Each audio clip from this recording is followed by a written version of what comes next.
यहेजकेल भविष्यवक्ता की पुस्तक अध्याय 11। यहेजकेल भविष्यवक्ता की पुस्तक अध्याय 11। तब आत्मा ने मुझे उठाकर यहोवा के भवन के पूर्वी फाटक के पास, जिसका मुंह पूर्वी दिशा की ओर है, पहुंचा दिया। और वहां मैंने क्या देखा कि फाटक ही में 25 पुरुष है, और मैंने उनके बीच अज्जुर के पुत्र याजन्याह को और बनायाह के पुत्र पलत्याह को देखा, जो प्रजा के प्रधान थे। तब उसने मुझसे कहा, हे मनुष्य के संतान, जो मनुष्य इस नगर में अनर्थ कल्पना और बुरी युक्ति करते हैं, वे ये ही है। ये कहते हैं, घर बनाने का समय निकट नहीं, यह नगर हंडा और हम उसमें का मांस है। इसलिए हे मनुष्य के संतान, इनके विरुद्ध भविष्यवाणी कर, भविष्यवाणी। तब यहोवा का आत्मा मुझ पर उतरा और मुझसे कहा, ऐसा कह, यहोवा यो कहता है कि हे इस्राएल के घराने, तुमने ऐसा ही कहा है। जो कुछ तुम्हारे मन में आता है उसे मैं जानता हूं। तुमने तो इस नगर में बहुतों को मार डाला, वरन उनकी सड़कों को लोथों से भर दिया है। इस कारण प्रभु यहोवा यो कहता है कि जो मनुष्य तुमने इसमें मार डाले हैं, उनकी लोथे ही इस नगर रूपी हंडे में का मांस है, और तुम इसके बीच से निकाले जाओगे। तुम तलवार से डरते हो, और मैं तुम पर तलवार चलाऊंगा। प्रभु यहोवा की यही वाणी है, मैं तुमको इसमें से निकालकर परदेशियों के हाथ में कर दूंगा, और तुमको दंड दिलाऊंगा। तुम तलवार से मरकर गिरोगे, और मैं तुम्हारा मुकद्दमा इस्राएल के देश के सिवाने पर चुकाऊंगा। तब तुम जान लोगे कि मैं यहोवा हूं। यह नगर तुम्हारे लिए हंडा न बनेगा, और न तुम इसमें का मांस होंगे। मैं तुम्हारा मुकद्दमा इस्राएल के देश के सिवाने पर चुकाऊंगा। तब तुम जान लोगे कि मैं यहोवा हूं। तुम तो मेरी विधियों पर नहीं चले, और मेरे नियमों को तुमने नहीं माना, परंतु अपने चारों ओर की अन्य जातियों की रीतियों पर चले हो।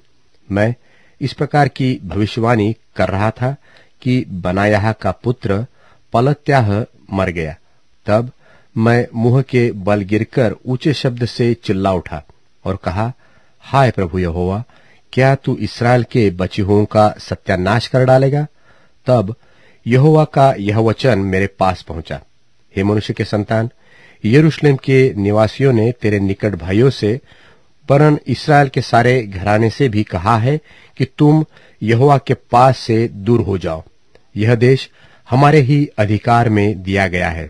परंतु तू उनसे कह, प्रभु यहोवा यो कहता है कि मैंने तुमको तो दूर दूर की जातियों में बसाया और देश देश में तीतर बीतर कर दिया है। तो भी जिन देशों में तुम आए हुए हो, उनमें मैं स्वयं तुम्हारे लिए थोड़े दिन तक पवित्र स्थान ठहरूंगा।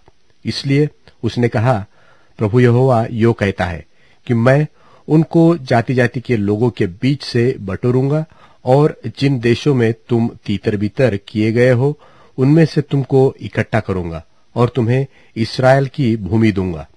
और वे वहां पहुंचकर उस देश की सब घृणित मूरतें और सब घृणित काम भी उसमें से दूर करेंगे, और मैं उनका हृदय एक कर दूंगा और उनके भीतर नई आत्मा उत्पन्न कर दूंगा, और उनकी देह में से पत्थर का सा हृदय निकालकर उन्हें मांस का हृदय दूंगा, जिससे वे मेरी विधियों पर नित चला करे और मेरे नियमों को माने, और वे मेरी प्रजा ठहरेंगे और मैं उनका परमेश्वर ठहरूंगा।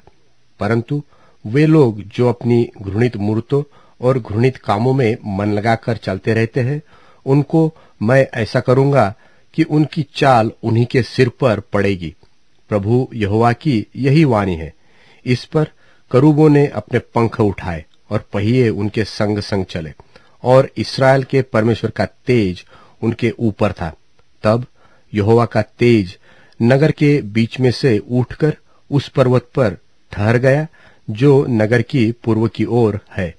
फिर आत्मा ने मुझे उठाया और परमेश्वर के आत्मा की शक्ति से दर्शन में मुझे कसदियों के देश में बंधुओं के पास पहुंचा दिया, और जो दर्शन मैंने पाया था वह लोप हो गया। तब जितनी बातें यहोवा ने मुझे दिखाई थी वे मैंने बंधुओं को बता दी।